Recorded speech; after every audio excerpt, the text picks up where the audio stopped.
You're listening to Reza Riffs with Keith Reza and Alan Lee, right here on LA Talk Radio. Hey guys, welcome to the show. Zoom didn't record, for some reason, this interview with Brad Stine.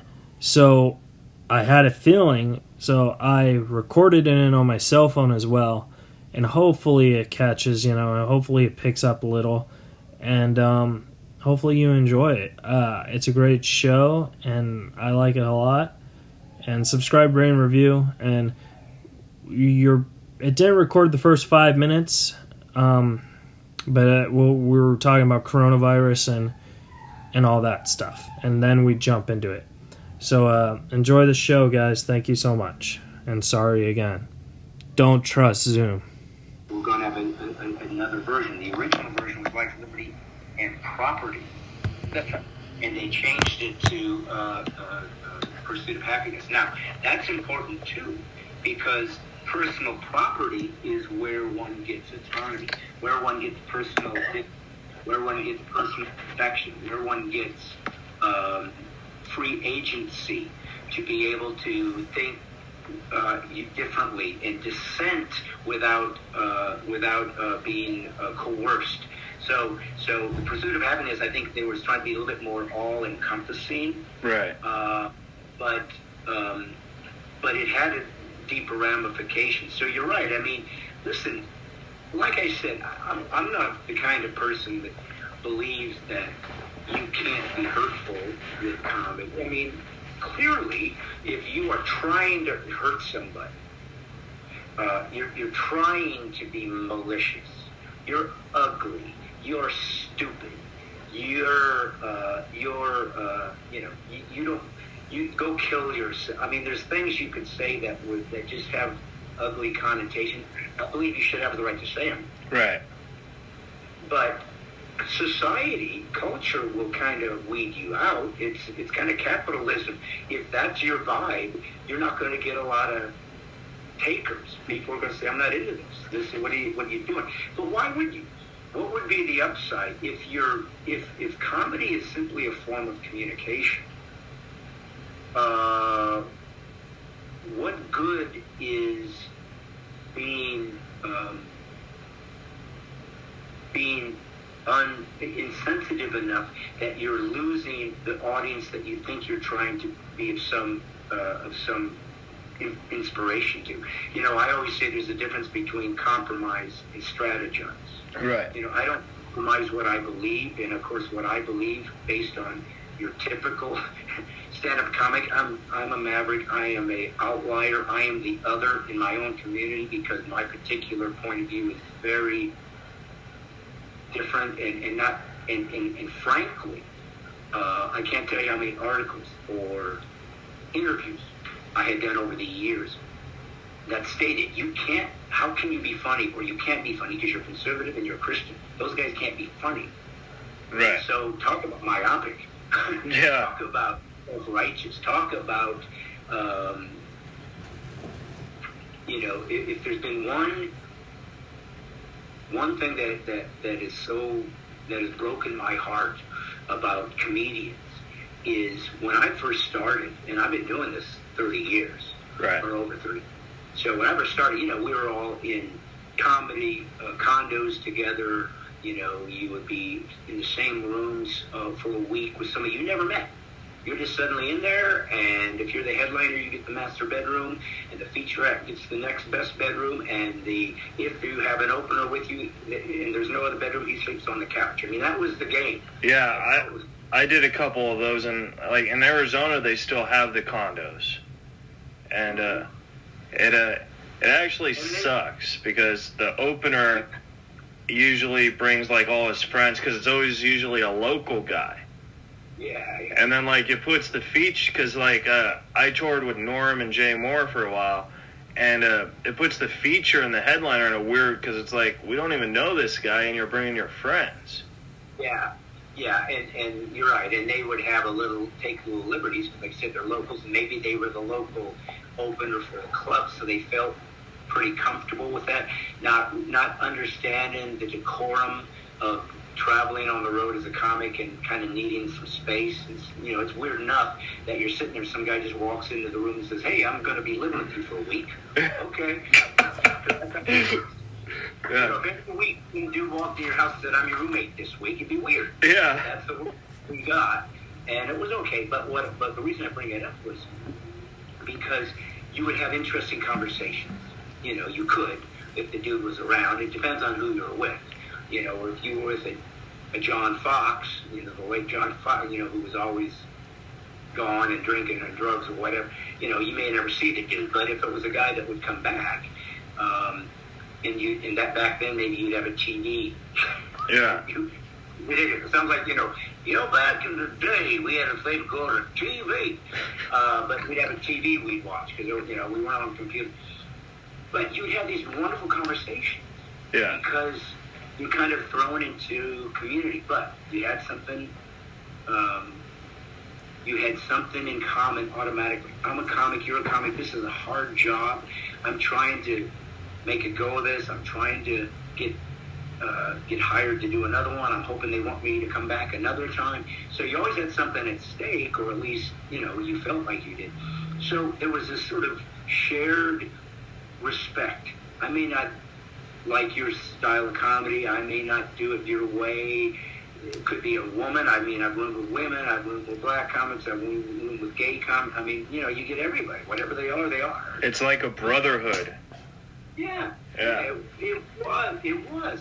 But what's really been fascinating and sad, honestly, is with the Trump presidency, people have become so polarized and so brutal towards each other. But when I've seen comics, because I have a lot of Facebook friend comics, people that I performed with for years, people that we would have conversations in the condo about being a black guy and a white guy, and you're trying to figure it out, or being a woman, or being gay, or whatever the conversation was. But you had this shared dignity. We're all trying to do this hard thing. Yeah. And so let's respect that. Remember, I'm a Christian conservative. Okay. I remember performing in Knuckleheads in Minneapolis. It's a Mall, America. I don't know if it's still, probably not. Anyways, the feature act was a female, a lesbian. So she would be doing her show for a while, and then she'd go, "Hey, did I mention I'm a lesbian?" Now, this is, I don't know, late 90s, so it wasn't quite as who cares anymore. But back then, there was still a little bit of, oh, I didn't see that coming. So it was before lesbian was cool. Well, yeah, people didn't. Yeah. But now it's kind of like, you want to work, you better be a lesbian. So, and the good news is you can identify as one now. They have to give you a pass. So that's the magic rules. That if you identify, you become. So, anyways, but I remember watching this, and I remember thinking at the time when she suddenly said, she's 20 minutes into her set, she goes, "Hey, did I mention I'm a lesbian?" And you get that little bit of a ooh, but then people clap like, "Oh, you're so brave, you're so courageous." And I remember thinking, as a comic, forget my faith, forget my conservatism. As a comic, I'm thinking, well, who cares? Be funny. What are you going to do with this? Let's just be funny with this. Is this gratuitous?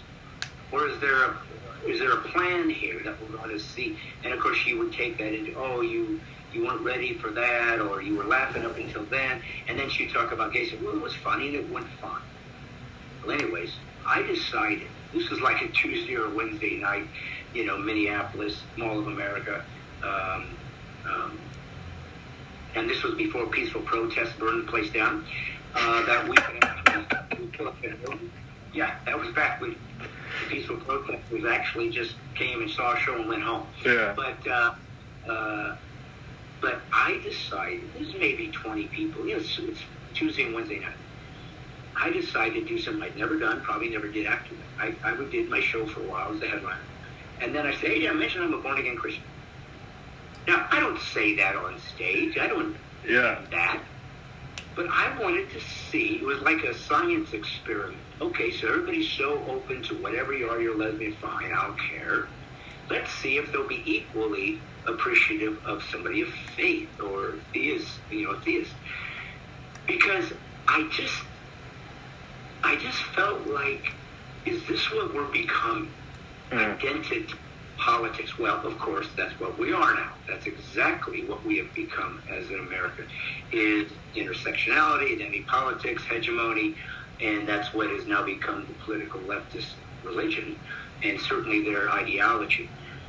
But it bothered me because it's kind of like, why don't we just be funny, and those specifics of ourselves aren't necessarily needing to be inculcated into the process unless there's some sort of funny thing you want to take it with.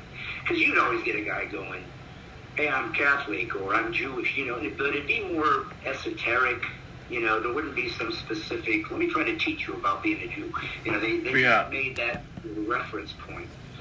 So I did my show, but I remember talking to her. We went to at the bar afterwards, and we were just talking, and I mentioned it. She said, you gotta make that part of your shtick, and I could see you having a sitcom where you're this guy that's this one dude that's this old-fashioned conservative Christian, and all your family is liberals, and that'd be funny.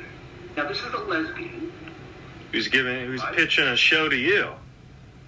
I didn't judge her. I never, not one time, for my faith did I say, oh, you're a sinner. That's not who true Christians are. We love everybody. We find everybody made in the image of God. So I'm just giving her honor and respect. She gave me honor and respect, and we were just talking like comics. Yeah. But that was 1998, 1999. They'll come full circle. You're on Facebook and all these social media places. And I would watch so many of the comics that I respected, that were friends, that we did something, slamming the president, which you have the right to do, but slamming those who voted for him. I voted for him.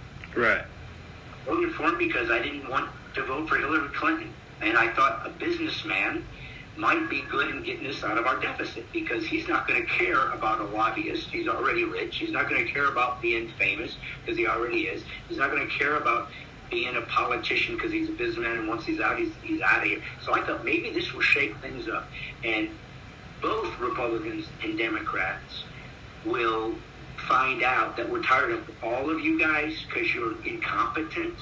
Right. Why don't we find a guy who just comes in and just sweeps out?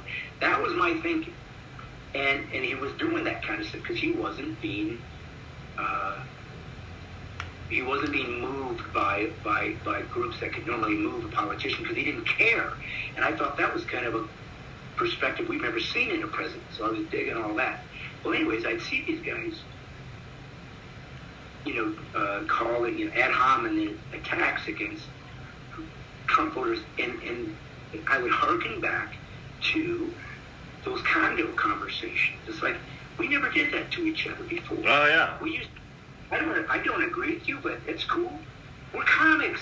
Whatever you want to do, make it funny, and we're off to the races.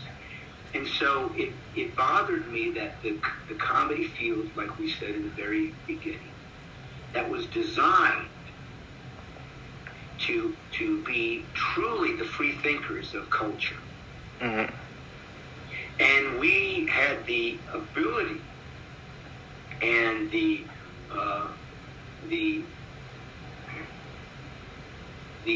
self-created presence to accept and invigorate the conversation by allowing all ideas, right? Which is what leftism always speaks of. We are open-minded. We are the arts. We are this. But yet there's a very specific ideology they land on. Leftism. It's like, that's not free. That's not free thinking. So it bothers me that we no longer are the true mavericks, because we don't give a crap what you say, just be funny. And that I see is going by the wayside, and it makes me sad. When you were... Brad, No, go ahead, Al. Studying this, it's one. Quite frankly, Brad, it's a passion with me, studying how this happens, the evolution of this. And I won't have to point to 1970, but it's much earlier than that in the literature and in the pop culture. I'm a gigantic Western fan. I can't get enough Westerns in me. YouTube lets you go back in time. And I'll tell you, if you look at what could be called traditional Westerns, okay, Gunsmoke. Maybe you're too young to remember this. No, I remember those. Too young to remember. I'm much older than you realize. I just had You know, out in the playground and said, I don't want to watch TV. You know? Right. And so, no, but truthfully, though, if you see the writing, what happened? All the way up to, you remember Western with Destry, Audie Murphy, the big World War II, you know, he won every medal on earth. You know, that was obviously a sheriff without a gun. And I thought the premise was great. I watched the Audie Murphy one and the one with the great actor, wasn't Jimmy Stewart on it? Wait. The fact of the matter is, if you see the how the writing evolved, even like, I remember Maverick, when he's a gambler, he's a laid-back guy, and it moved away from, not completely, because there's a hard genre to move, but you know, like water rights, you know, property rights, right? The America that we know, the federal government taking the land from the people to, you know, expand on the federal government land. All of that. It's in there, but those themes started to diminish. If I don't want to keep going on, you know what I'm saying? Yeah. You look at it, you say, God, you know, what's this one about? Yeah. And I have nothing against Brokeback Mountain, but anyway, that's sort of an example. And I have nothing against the gay community. I'm just joking. You know what I'm saying? But it came a long way, you know. And you know, the United States, that's what we're about, man. No country that I know of, you can go anywhere in the world, okay? They don't have westerns. You know what I'm saying? Anyway, I'm making a point. You know. Hey, Brad, I do have a question. Was that the longest question you've ever been asked? I think it was. I didn't see that one coming. I did take notes. Let me reference. I'm gonna have to go to my encyclopedia. A little history. But no, listen. I think that what you're saying is true. Certainly, cultures evolve. Certainly, cultures change with seasons. With technology, always changes things, and created. Even urbanism and whatnot, it all came with the Industrial Revolution. So it forced people to be in a position of community, but closeness that maybe, I don't even know that humans were designed to be. I think we're supposed to be more like the Westerns, where we got our home out in the field somewhere, and if you want to go visit your neighbor, you got to get on your horse, because you got a couple miles to go and go see, Widow Audrey, but anyways, but I just felt like it made me sad because, and this is something that I try to explain. I have a YouTube show called Brad Stine Has Issues, where I talk about cultural issues and try to give it a perspective that's obviously different, comes from a different perspective. But one of the things that I really just matters to me is freedom and free speech and liberty in the First Amendment. Now, everybody says that. Everybody says they believe in the First Amendment. Well, what they usually mean is, as in, whatever I want to say, I'm free to, but you can't say what you want to say if it dissents with what I want to say. Oh my God, thank you so much. So that's that problem, that hypocrisy is causing us as comics, as artists, to be able to lose the beauty and the power that comedy can be. Let me give you an example. It just happened. So I was at a club there's some clubs trying to reopen, only half capacity, depends on the state, depends where you are. But I was at a club and I was performing, and there was a kid there, he was like 17, was wearing a mask, of course, and I was joking with him about kids don't know anything, they grew up with a whole different world than I did. They're babies. They have no idea, how difficult this country was to create. Now this was an old bit that I have done thousands of times. It's actually on my first album, Put a Helmet On, which was my most famous album. I'm doing the same joke 18 years ago Right. to a kid. Anyways, I'm joking about this to this kid about this and whatever, and after the show, I'm greeting people, talking to folks, signing autograph, whatever. anyways, the club guy comes up and goes, yeah, that dude over there, he was mad because you made fun of his son. I go, what? I'm doing this is one of my oldest routines. I always make fun of teenagers, always. Let me go see. So he was angry. It's like, you were really going too far, pushing my son too far, and you owe him an apology, and you need to ask forgiveness. But he was doing it with such Entitlement. Yeah. Now this is the father telling me about this son, and something was off about. I can't explain it. I don't mean that to be demeaning, but something felt off in his spirit. Like, it was just aggressive, and there was a sense of domineering element. He doesn't know who he's dealing with here, and so he said, "You owe him an apology." Now, if this guy come up to me and said, "Hey, man, I know you're just doing comedy, and I get it, but my son is has autism, or my son has some special need, and he doesn't understand. Could you do me a favor?" Something like that. I probably said, "Hey, kid, sure. Hey, man, I'm sorry. I'm just having fun with you. If he had been some kind of civility, but it was this aggressive, I will tell you what you are going to do for him." Yeah. And I looked at this father and said, "You know what? I don't think I'm going to do that, because I don't like your self-righteous attitude." And then by the way, he's filming it. When he's filming the whole time. Oh, so you're about to trend. That's awesome. So then he talks on to the club order. But here's the most important part. I don't care. It is what it is. But he goes to the club order and he goes, "I want you to ban this guy from this club." What? Oh, yeah. Are you going to tell me in front of this, because I'm putting this on Facebook, that you're going to ban him from the club? And then he told me, and plus you're making fun of Corona.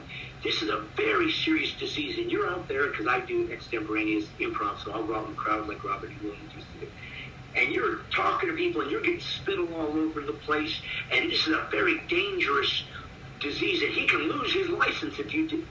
And it was so weird, because I'm going, now we've gone from maybe my son got his feelings hurt because he didn't understand you're being sarcastic and satirical and using tools of comedy to make a broader point. And I tried to reason with the guy. Hey, man, I went and got my album off my table. See this album? 18 years ago, I did this in a church, the same joke in front of a kid, and everybody laughed because I'm making fun of it. I did make fun of your son, but I didn't make him personally. I said, "Hey, 17, I always call them by their age, 17. And then I made fun of that guy, and then, because this is a comedy club. If I was out of Walmart dressing down your son, maybe you have something to say. Right. This is a comedy club. We do this kind of way of communicating and finding the funny everywhere, and everybody learns to go along with it. In other words, this used to be a rite of passage. Right. Especially for the father and the son. So the most important thing, I'll let you talk, but I need to say this because it comports to what we were talking about. What's most important is he was looking at a club owner going, "You must ban him, and you can't tell jokes about Corona." That is why I despise leftism. We not only are going to tell you what you can joke about, we will tell you if you can exist in our society. Right. We will cancel you. Conservatives aren't canceling, leftists are. Conservatives aren't uninviting people from campuses, leftists are. Conservatives aren't making ad hominem attacks, but instead make actual attacks with logic and reason, leftists are. They are the new McCarthyites. They are the worst of the worst, and it's gotten even worse when you decide that identity politics becomes the new reality. It's a religion, because remember, the left has abandoned God. They don't believe in him. So they have to fill that space with an authority. They grasp that authority from cultural Marxism, which is political correctness. Right. Yes. And they begin to control you in the name of diversity. Diversity doesn't work. They say multiculturalism. This country wasn't built on multiculturalism. It was built on e pluribusism of a many one. Were there many? Yes. Could this country have been great without all the different people from all over the world? No way. The people that came from Italy brought the best of Italy. They've been around thousands of years. The people that came from England brought the best of England. People came from Germany brought the best of Germany. Even the poor slaves who didn't want to come brought cultural elements to this country that ended up being a beautiful part of this nation. But we all said, if we're going to be free, everybody has to be equal. And even the founders who had slaves wrote a document that said, this ain't right, and one day we're going to have to grapple with this. You know, they still have slaves today. Oh, yeah. Human trafficking is considered slavery. Well, and Libya, they were literally, they can still people on the streets right now. Why is no one against that? Why are they not fighting against that? Why choose something that happened a long time ago? Try to create as though it's exactly the same way. Meanwhile, we've had a black president for 8 years. Meanwhile, we had a, Secretary of State. Meanwhile, we've had CEOs. Meanwhile, we've had middle-class American that Trump made black Americans have more higher job percentage than anybody in history. Yeah. Somehow everybody's put down. If you're only going to see the world through your ideological lens, you don't have a shot at being free, but you will have to control the rest of us for us to follow suit. That's why my latest album, Unapologetical, I say this. Whoever controls the language of the people controls the people. Because if you control the narrative, you get to dictate your conscience, your thoughts. What can I say? What can't I say? What's appropriate? What's inappropriate? And that basically is telling you your free agency is gone. You are a slave now to my dictates. And that is not America. That's totalitarianism. And it's what my comedy fights against. And as you can imagine, that's why I'm all by myself in the comedy world, because nobody else does it. It's interesting that you shared that story, and because something like that actually happened to me, because I have a form of autism called Asperger's syndrome. So with my comedy, I talk about that 20, 45 minutes, it doesn't matter. And someone after a show came up to me and just said, hey, I was very offended how you were just picking on all these people with autism. And I was like, you totally just did not understand any of my humor. You know what I mean? Like, and you have the balls to tell me you're offended. Like, if you understood, that's one thing, but you don't understand. But this is a very important point what you just made. And here's why, and it's even subtler than I think you can. You told them, I have autism. Yeah. I grapple with this. I have this challenge. I am learning how to overcome it. I am trying to engage in culture without being made to feel less than or to be felt sorry for. I'm not asking for sympathy. I'm up here on stage making a go of this thing, but I have privilege to make fun of it because it's my world. They heard the word autism and immediately decided off limits. Exactly. Not even allowed to, but I have it. Don't matter. Somebody out here might get offended. How patronizing.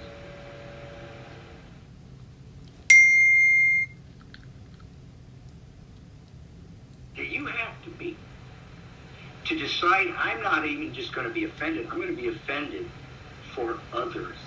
Yeah. You are literally telling people you are so stupid and you are so diminished.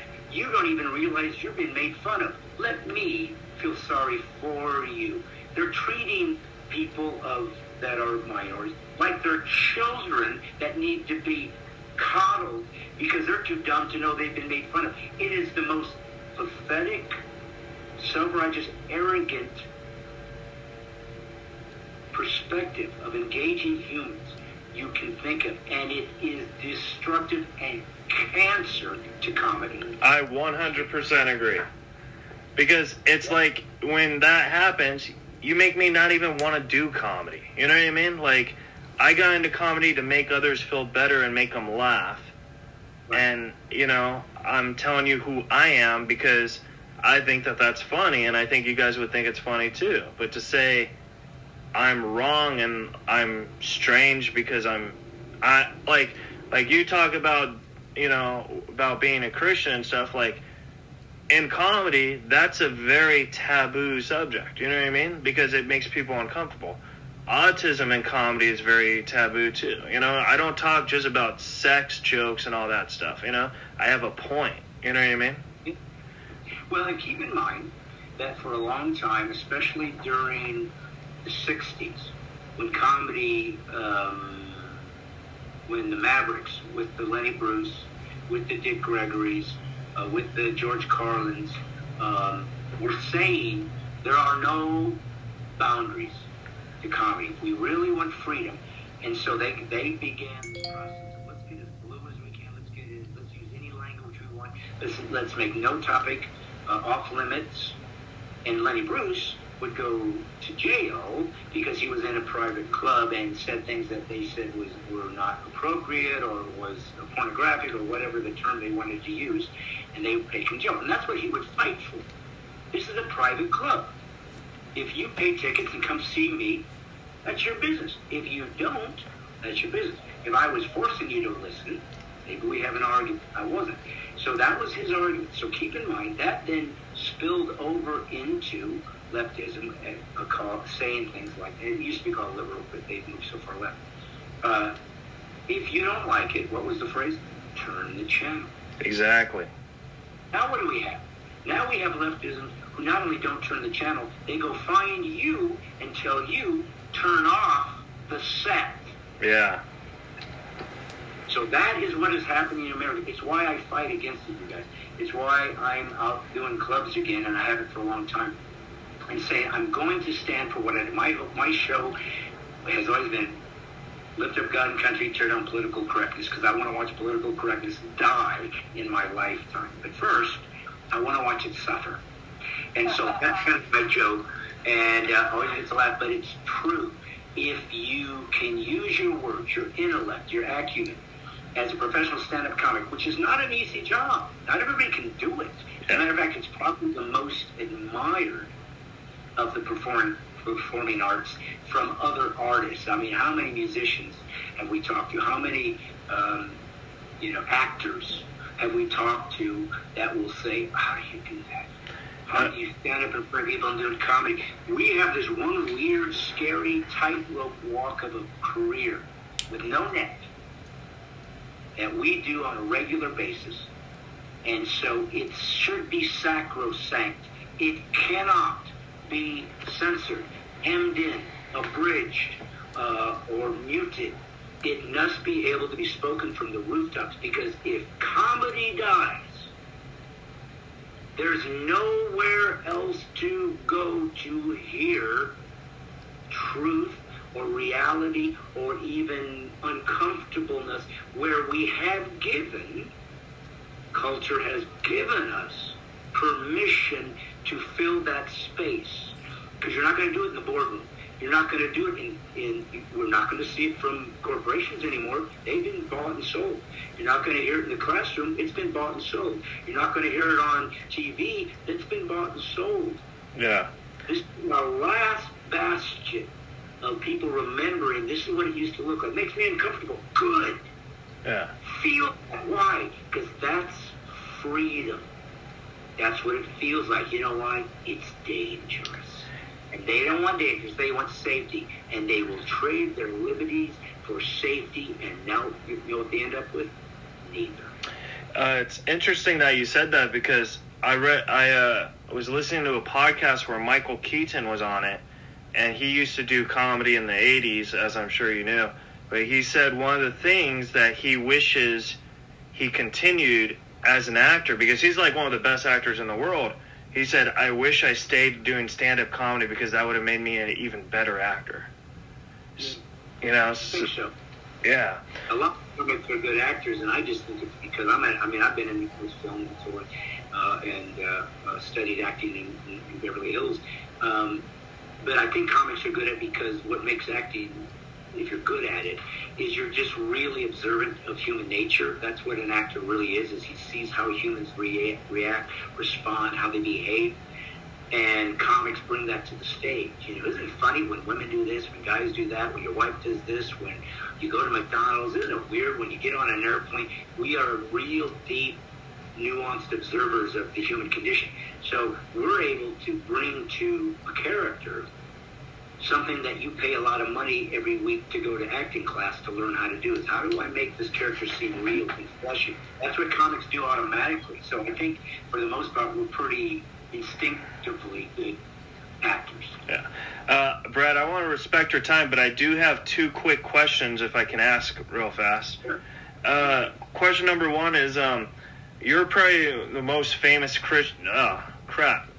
Am I still there? Okay, cool. Do you see me?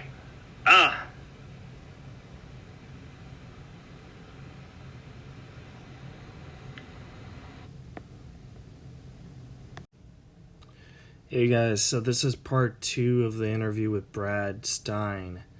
Again, Zoom did not record it. We did the interview on Zoom and it just didn't record, so I recorded on my iPhone as well because I had a feeling that was going to happen. So yeah, the first part was awesome and it was fun. And I'm trying to find the second part of the interview. What's interesting? So give me 1 second. Okay, so here's the second part. Okay. Here's the second part with Brad Stine, guys. Subscribe, rate, and review. And sorry for the delay. We'll get right back into it. So now it's... Okay, so Brad, I'm sorry again. I do want to respect your time, and I think it's really awesome that you were cool enough to figure Zoom out with us, because I know it took us 10 minutes, and I apologize for that. No sweat, man. Okay, so the 2 questions that the first question I was going to ask before Zoom disconnected is, you're the number 1 Christian comic who doesn't have a Netflix special yet, but a couple years ago, this Christian comic named John, his last name's blanking, but he got a Netflix special, but they canceled him because of, I guess, yeah. I wanted to see what your thoughts on that was, and if you thought that was a good move, or, you know what I mean? Well, do you know why they canceled it? I heard it was sexual allegations, or... Yeah, I mean, there was a magazine, like a Christian publication, that had been doing some research on it because there were some allegations that he was leveraging his status to get laid. So, just to make it crude. But, and he would say, I'll give you tickets, da-da-da, and he was just, and clearly, not the behavior that would be expected of a Christ follower. But we're all sinners, at least that's what we were taught. And so, I think he has gone to rehab or something and probably is trying to reclaim his ability to work again.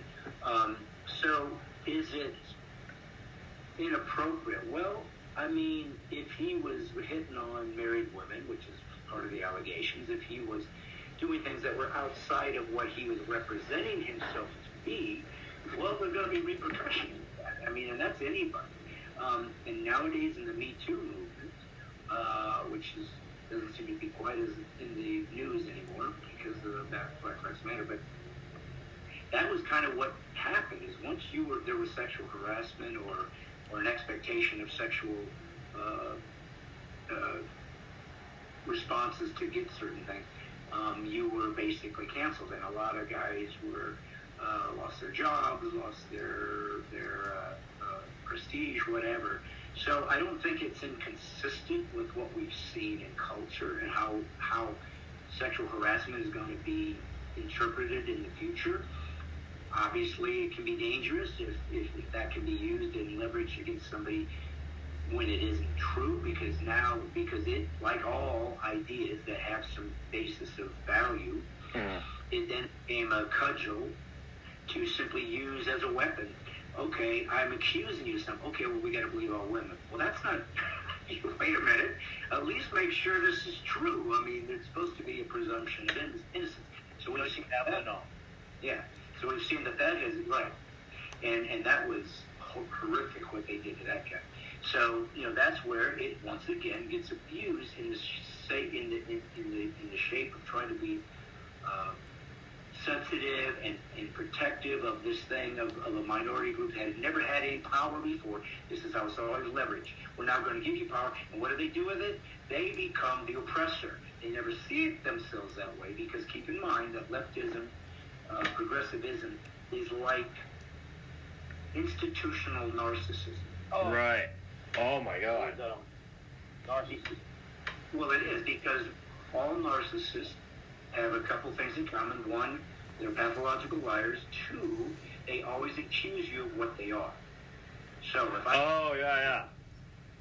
so if I accuse you of being a bigot, a racist, a homophobe, whatever, first, then you are, and I no longer have to be scrutinized for the same behavior. Actually, one of my Brad Stine Has Issues, it's a YouTube show I have, dealt with that concept of the first one to accuse always delineates themselves from being under the same scrutiny that they apply to other people. This is narcissism. So, but when it becomes institutionalized, it becomes dangerous, because if you know a narcissist, they're toxic, and there is no cure.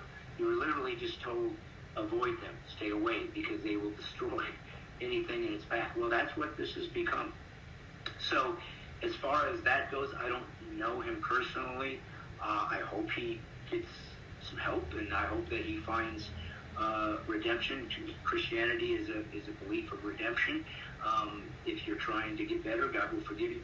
And I don't want a guy to lose his career, because I don't want to lose my career over something that I did wrong. I hope we have a chance to start over, and that truly is another repercussion of cancel culture, leftist ideology. Once we decide you've done something wrong, even if it was 37 years ago, you no longer get a career. You no longer get dignity. You no longer get a job. You're no longer allowed to participate in society. That is as communist, totalitarianism as you can get. That is the control of humans of agency for the sake of a master or what's ironic is cultural Marxism, of course, found a new proletariat. When the cultural element, when the economic element of Marxism didn't work, they just changed that proletariat to the from working class to those in minorities. Okay, you're gay, you're a woman, you're black. We make those the victim groups. The oppressor that used to be, the bourgeois that used to be just simply the owner of the manufacturer, now becomes the white guy, the European, and so they find a way to leverage that conflict. And then intersectionality, they all become equal, and then they get points based on how minority status they are.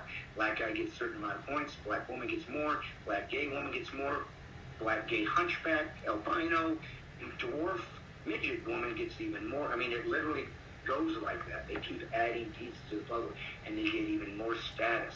So, as in all things, these victims become the oppressor, but it's okay because we were oppressed before, so we're allowed to do that, and somehow it is seen as virtue when we do it. It's self-righteous, it's arrogant, it's dangerous, it's cancerous, and that's what my comedy fights and has fought for a long time. And then the last question I had is, you're a very clean comic, and there's only a handful of guys who could actually do it, like Brian Regan, Tom Rhodes. What I'm saying is, when you started, what was your mindset of a strategy to compete with all these other comics? Because although dirty comics could still be funny, that's not your cup of tea. So how did you succeed into accomplishing it to the next level as a headliner? Well, first off, when I started in the late 80s, It wasn't just a foregone conclusion that you had to be as dirty as possible, because that's pretty much what it's become. Is that, you get, every language, every sexual element that you can make a joke about, that becomes the new norm. All right. So that's how we see it now. I don't, it wasn't necessarily as much then, but of course most of the people would at least curse. Okay. So on one hand, yeah, part of it was simply my faith. My typical nomenclature is not cursing anyways. So I feel like some guys, like a Richard Pryor, for example, was known for the cursing. But that was his language system. Yeah. He wasn't trying to shock anyone. That's how he was. So at least there was some organic element to it that felt real, and not trying to sort of punch up the joke with the language. My thinking had always been, and so it's kind of a dual perspective, because I probably have been asked if there was one theme that has been most used in my interviews over the years, wasn't it hard to be clean and make it? And the answer is, of course. Yeah. If you are a professional stand-up comic, obviously it's a lot harder to be clean than to not. But, as you just said, the little guys that are some of the top grossing hard ticket sale comics, Ryan Reagan, Seinfeld, Gaffigan, Tom Rose. I started with Tom Rose. We're friends. Yeah. But I remember reading years ago, Seinfeld said, why were you clean? Because he doesn't really have, it's not a religious element or anything. He said, I thought it made for a more interesting game. And I think that for me, when I would tell people, was it harder to be clean? And the answer was always absolutely. But, because I always felt like they'd ask me that like they felt sorry for me. Right. It's like, poor guy, you had to be clean, and you had to be so. And I'm like, I said, yeah, that's true. I didn't have to be, I chose. But to me, the fun, the beauty, and the art, if I may be so bold, of stand-up comedy is to find the funny where no one has found it before. That's the hard part. The single greatest credit to a joke by which a comic admires is this. When you hear it and say this line, why didn't I think of that? That is the ultimate respect. How did you see that? I've been watching that all this time. Why didn't I see it funny there? Yeah. And so that's beautiful. Okay, so let's put it you like this. You said you're autistic. I don't know how that affects your mind or your behavior. I don't know. I don't know enough about it. But clearly, there's some challenges that come with that spectrum of your brain synapse that causes you to have certain challenges I don't have. I don't know what those are. Now, you could sit there and say, poor me, but you said instead, how do I take this thing and still manipulate it and find a foundation to drive this the same freedom to be a stand-up comic that I have a desire to not make excuses, not look for somebody to feel sorry for me, but to simply say, I don't give a crap. I'm doing this anyways. I'm going to figure this out. That was inspiring to you. It was exciting. I can overcome this. This is the other reason why I hate leftism. They steal from human beings the very elements placed into their day-to-day encounters with humans. They steal the things that are there to teach them to get stronger. Yeah. See, if they're offended, they're taught, be offended, we'll shut them up, and you get to go feel sorry for you, and we'll reward you with a cookie. Used to be, you have to learn how to suck it up. You got to learn how to not let it affect you. You got to learn how to fight back by, let's say, being funnier than the next guy. You got to learn how to fight back by saying, well, since I don't get this, I didn't use the F words, I didn't use the sex term, so I literally had to say, how do I compete with those guys? How do I get that same kind of energy? How do I get that same kind of control and power that these guys get. Since I have eliminated that from my options, and I realized, okay, I'm gonna have to make up with it with more energy. I'm gonna have to make up with it with, let's say, more vocal dynamics. I'm gonna have to make up with more creativity in some of the routines I come up with. I'm gonna have to make up with it maybe with more of an attitude, So I simply found pieces of that puzzle that worked for me to not see it as a detriment, but in fact to be inspired to get better. And let's face it, the clean writer is a better writer because he's eliminated some of the tools that other comics have used. So basically, you're building a machine with the hammer and the chisel and the socket wrench and the crescent wrench, and I don't get the crescent wrench. I have to take that one out. I don't get this. I don't get that. Comics are orchestra leaders. I lead the orchestra. I'm getting all of these people I don't know to come together as an orchestra. He's an oboe, and he's a cello, and he's a tuba. And I got to make it all come together. They all laugh at the same things and find a piece of it. My job as a comic is to make that happen. Right. It's hard to do. And so when I don't have access to those things, I find other ways to do it. But let's just make it simple. If I talk about having sex, with my girlfriend under the fountain at, whatever, in Paris, whatever, and some crazy thing, I'm going to get a laugh.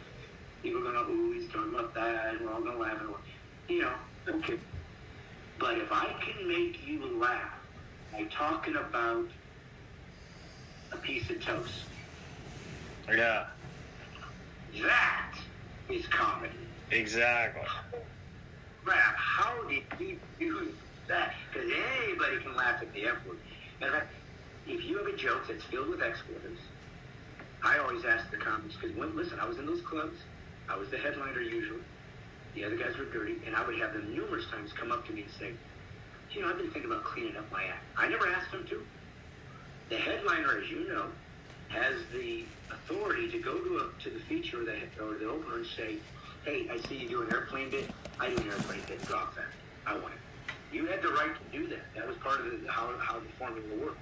I never did it because I always felt like if you're the headliner and you can't follow this guy, you shouldn't be headlining. If you can't figure it out, and you know what else I would do? If I saw a guy do something, because, every comic sees funny in a lot of the same areas. So clearly, we're all going to have parallel development. We're all going to have the airline joke. We're all going to have the McDonald's joke because we've all experienced it. We found some funny there.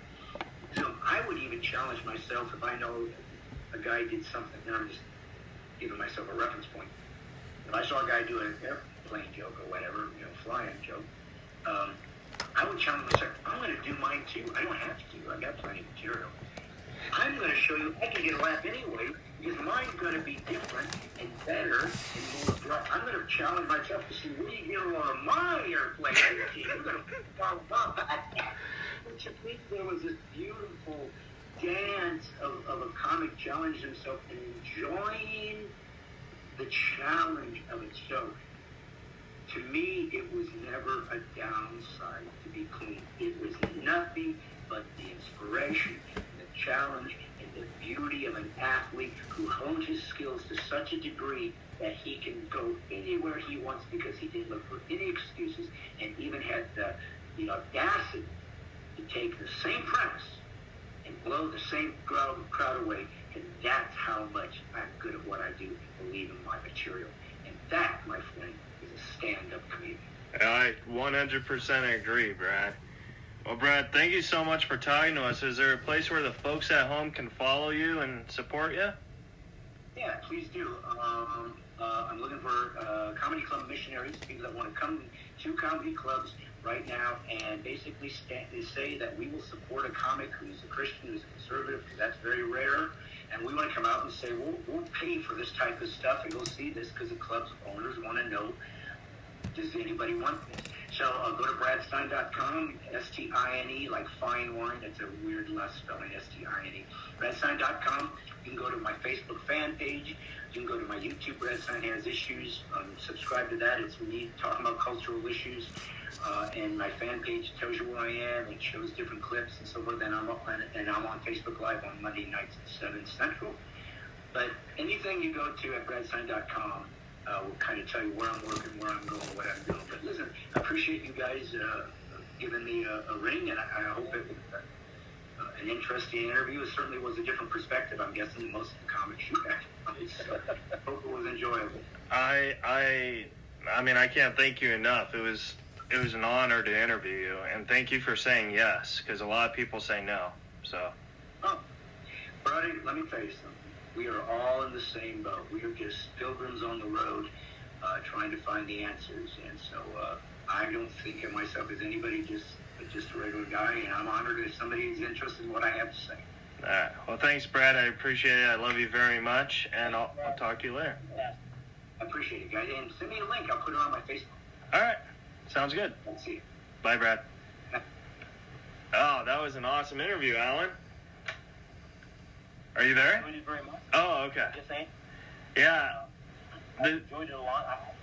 I tell you something. It was such an intense lesson that he gave out. Because we've had other comics that we said, "God dang, man, was that a comedy school, university?" This was definitely. I feel like just by doing this interview, I feel like my comedy is stronger. I don't know how you feel. I do. Because I'll tell you something. We're so absorbed in watching him and reacting to him and taking it in. It is an exercise. He looked like Tommy, didn't he? Oh my. Tommy Morris? Yeah, I was like, whoa, you guys are twins. Yeah, but Tommy would have been totally different. Tommy would have been like, the formula. The guys that they're clean, we tell them, and it's a look. Yeah. It's a look. Well, dude, I am so sorry that the Zoom got disconnected. I think we only could do it for 30 minutes, but it was a fun interview, man. So you got that piece, you put it on you all put it together, right? I'm going to try and figure it out right now. But I'll give you a call. I'm going to end the show right now, and then I'll give you a call. But we should tell the folks to subscribe, rate, and review to Reza Riffs on Apple Podcast, right? And give us those likes. And I got a comedy special out called Keith Reza Make It Happen. You should buy it. Mad Records, iTunes, Spotify. And book me on Cameo. And... yeah, what about you, Alan? You got anything where the folks can follow you? Well, I tell you, if you're out there with the corona, you can go in and pick up your food at the Tribal Cafe. Just tell the guy there, I hope you'll have the mic open when the corona's over, and Alan Lee will be here. That's all. All right, Alan. I'll talk to you in a couple minutes, buddy. You got it, bro. Bye. Later.